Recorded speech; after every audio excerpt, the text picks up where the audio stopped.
दोस्तों, मैं डॉक्टर शैलजा और आज हम बात करेंगे कि क्यों आती है कुछ लोगों के पसीने से बदबू। गर्मी के मौसम में पसीने की बदबू से अक्सर लोग परेशान रहते हैं।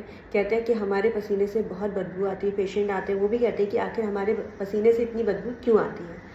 पसीना जो होता है, वैसे देखा जाए तो पसीने में किसी भी प्रकार की स्मेल नहीं होती है। पसीना जो होता है ऑर्डरलेस होता है, फिर भी बदबू आती है। वो क्यों आती है? बदबू तब आती है जब हमारी स्किन पर, जो हमारी ये स्किन है, इसके ऊपर नेचुरल बैक्टीरिया जो होता है वो ग्रो कर रहा होता है। और जब हमें पसीना आता है तो वो क्या करता है, इसके साथ कांटेक्ट होता है, ठीक है, बैक्टीरिया के साथ। पसीने का कांटेक्ट बैक्टीरिया के साथ होता है और पसीना में जो प्रोटीन और फैट होता है वो बैक्टीरिया का खाना बन जाता है और बैक्टीरिया उस खाने को लेता है, अब खाता है, पचाता है और उस जैसे इंसान फ्लैटस पास करता है उस प्रकार से बैक्टीरिया फिर बदबू निकालता है, तो जिससे कि पूरे उसमें स्मेल आती है, पसीने में बदबू आती है। बैक्टीरिया स्किन की सतह के पसीने के जो ऊपर होता है, अंदर जो फैक्टर होता है, जैसे प्रोटीन हो गया, उसको अपना भोजन बनाता है। पसीने में मिक्स होकर प्रोटीन बाहर आता है हमारे शरीर से। जनरली जब पसीना जो आता है, नॉर्मली जो सुपरफिशियली पसीना आता है, उसमें सिर्फ एक ही चीज़ होती है, पानी और नमक, उसमें कुछ भी नहीं होता है। और हमारे जो स्किन के ऊपर बैक्टीरिया ग्रो कर रहा होता है, जो हमारा पसीना आता है, तो अंदर से जो पसीना आता है उसमें प्रोटीन और फैट होता है, जिसको वो अपना भोजन बनाता है और उसके कारण जो है स्मेल आती है। बात है कि किसी में कम स्मेल आती है और किसी में बहुत ज़्यादा आती है, किसी में बहुत ज़्यादा दुर्गंध आती है, किसी में हल्की फुल्की स्मेल आती है। जो हम पसीने की इंटेंसिटी को कैसे देखेंगे, तो इसके 3 कारण हैं जो स्मेल कम और ज़्यादा आती है। क्योंकि हमारे शरीर में देखो, पहला कारण है टाइप ऑफ स्वेट ग्लैंड।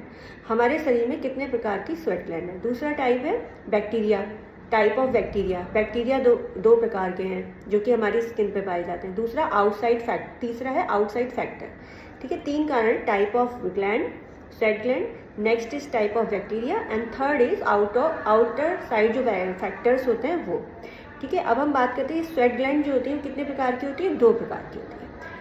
पहली जो होती है एक्राइन ग्लैंड होती है, ठीक है, जो कि सुपरफिशियल होती है, जैसे हमारा फेस हो गया, हमारी स्किन है, तो यहाँ पर जो है एक्राइन ग्लैंड होती है और यहाँ पर जो पसीना आता है वो उसमें सॉल्ट और वाटर होता है, ठीक है।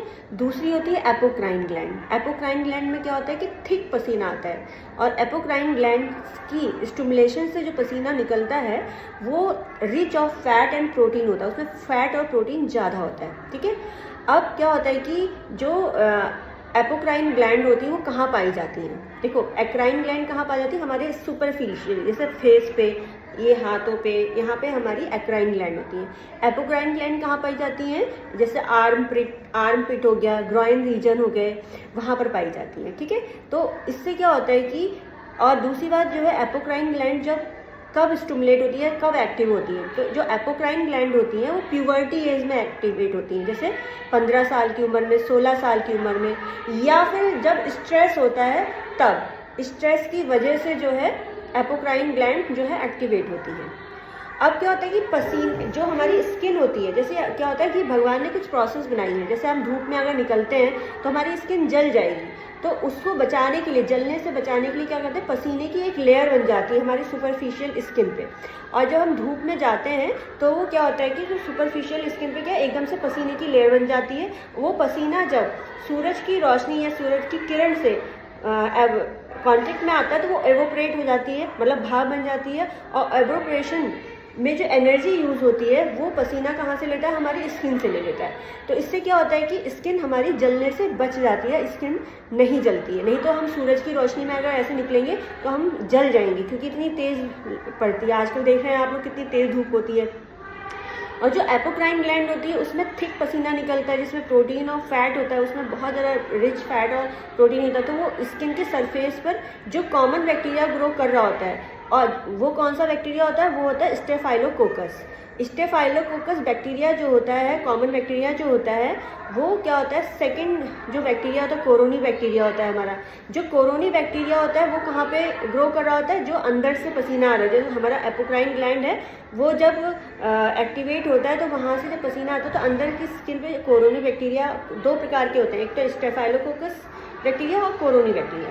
कोरोनी बैक्टीरिया जो होता है वो भोजन के रूप में जो हमारा पसीना आ रहा होता है, जो कि एपोक्राइन ग्लैंड के एक्टिवेट होने से, जैसे स्ट्रेस हुआ किसी को तो पसीना पसीना हो जाता है, किसी को तनाव और टेंशन से बहुत ज़्यादा पसीना आता है, तो वो क्यों आता है? क्योंकि एपोक्राइन ग्लैंड जो है एक्टिवेट हो जाती है और उस पसीने में बहुत ज़्यादा रिच फैट और प्रोटीन होता है। तो वो बैक्टीरिया क्या करता है, उस प्रोटीन और फैट को अपना भोजन बनाता है और उसके बाद उसको खाता है, पचाता है और उसमें से एक पदार्थ सिक्रीट होता है, कंपाउंड होता है जो निकलता है, उसका नाम होता है प्रोपाइवलिक एसिड। प्रोपाइवलिक एसिड क्या होता है? प्रोपाइवलिक एसिड की वजह से जो पसीना है उसमें सिरके जैसी, जैसे सड़ा हुआ अंडा या फिर सिरका होता है, उस तरीके की बदबू आती है। कई लोग होते हैं ना, इनसे बहुत ही गंदी पंजियंट स्मेल आती है कि मतलब ये पास से निकला तो बहुत ही बदबू आ रही है, कई लोग कहते हैं, या जैसे जूतों के मोजों से बहुत स्मेल आ रही होती है, तो वो प्रोपाइवलिक एसिड के सिक्रीट होने की वजह से होता है। तो इससे क्या है, ख़राब चीज़ की स्मेल आना, इस टाइप की दिक्कतें होती हैं। अब हमारा आउटसाइड फैक्टर्स क्या है? ये तो हमारा हो गया टाइप ऑफ स्वेट ग्लैंड की वजह से। दूसरा type of bacteria. Type of bacteria मतलब स्टेफाइलोकोकस और कोरोनी बैक्टीरिया, ठीक है। ये दो प्रकार के बैक्टीरिया, इनकी वजह से स्मेल आती है। दूसरा स्वेट ग्लैंड्स के एक्टिवेट होने की वजह से आती है।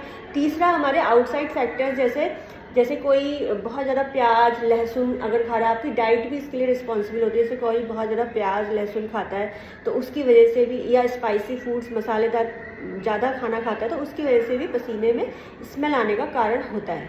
दूसरा स्ट्रेस हो गया, मतलब आप ज़्यादा तनाव ले रहे हैं, स्ट्रेस ले रहे हैं, तो उसकी वजह से आपकी जो एपोक्राइन ग्लैंड होती है वो एक्टिवेट होती है और उसकी वजह से क्या होता है, बहुत ज़्यादा पसीना निकलता है और उससे इंड्यूस जो पसीना होता है तनाव से, उसमें बहुत ज़्यादा फैट और प्रोटीन होता है और जो कि एक्राइन जो कोरोनी बैक्टीरिया जो उसको अपना भोजन बनाता है और फिर स्मेल आती है, ठीक है। तो इससे ज़्यादा स्मेल आती है जब एपोक्राइन ग्लैंड एक्टिव होती है और उससे बदबू आती है। तो इस तरीके से जो है ये है प्रोसेस पसीना आने की, और उससे स्मेल क्यों आती, ये कारण है। अगली बार हम बात करेंगे कि हम इस स्मेल को कैसे कम कर सकते हैं, किस तरीके से आप इससे बच सकते हैं। Thank you so much, take care all of you, bye bye.